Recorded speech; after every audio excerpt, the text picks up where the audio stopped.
గత వైసీపీ పాలనలో తిరుమలలో అనేక అక్రమాలు జరిగాయని టీడీపీ చైర్మన్ బీఆర్ నాయుడు మాజీ సీఎం జగన్పై తీవ్రస్థాయిలో ధ్వజమెత్తారు. ఈ క్రమంలో టీడీపీ చైర్మన్ హైదరాబాద్లో మీడియా సమావేశంలో మాట్లాడారు.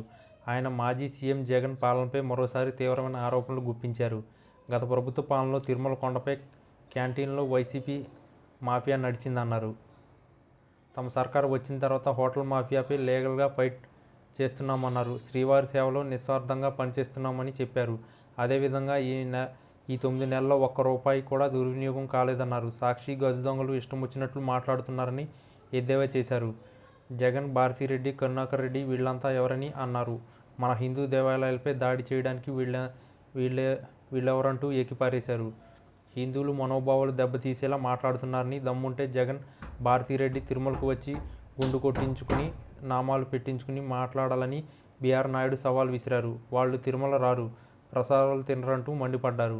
టీడీపీ పాలక మండలి ఏర్పడిన బోర్డు తొలి సమావేశంలోని టికెట్లపై కీలక నిర్ణయం తీసుకున్నామన్నారు. తనకు ఇచ్చిన 100 టికెట్లను నేను ఏనాడు వాడుకోలేదన్నారు. అంతేకాకుండా తనపై లేని ఆరోపణలు చేస్తే వదిలేది లేదన్నారు. మీరు ఎవరితోనైనా పెట్టుకోండి, బీఆర్ నాయుడుతో కాదని, తప్పు చేస్తే చొక్కా పట్టుకుని అడగండని సవాల్ విసిరారు. పిచ్చి పిచ్చి మాటలు మాట్లాడితే ఊరుకునేది లేదని, అందరి లెక్కలు బయటకు తీస్తామన్నారు. టీడీపీ చైర్మన్ 2022లో జగన్ చేసిన పనికి ఇప్పుడు రూపాయలు 140 కోట్లు వడ్డీలు కడుతున్నామన్నారు. ఇక అది చాలక టీటీడీని అప్పుల పాలు అప్రతిష్ట పాలు చేయాలనే కుట్రలు చేస్తున్నామన్నారు. కరుణాకర్ రెడ్డి దోపిడీ దొంగ, ఆయన అవినీతి గురించి మాట్లాడడానికి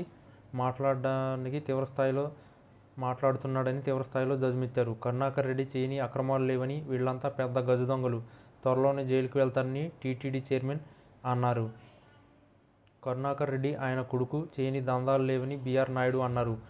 ఒరిజినల్ క్రిస్టియన్లు ఎవరు మన జోలికి రారు, వీళ్ళంతా కన్వర్టెడ్ క్రిస్టియన్స్ అంటూ సెటైర్లు వేశారు. తాము దేవుడి సేవ చేయడానికి వచ్చాం, మీలా దోచుకోవడానికి కాదని ఇచ్చిపడేశారు. అదేవిధంగా తిరుమలలో మెరుగైన సేవల కోసం భక్తుల సలహాలు, సూచనలు తీసుకుంటున్నామని బీఆర్ నాయుడు వెల్లడించారు.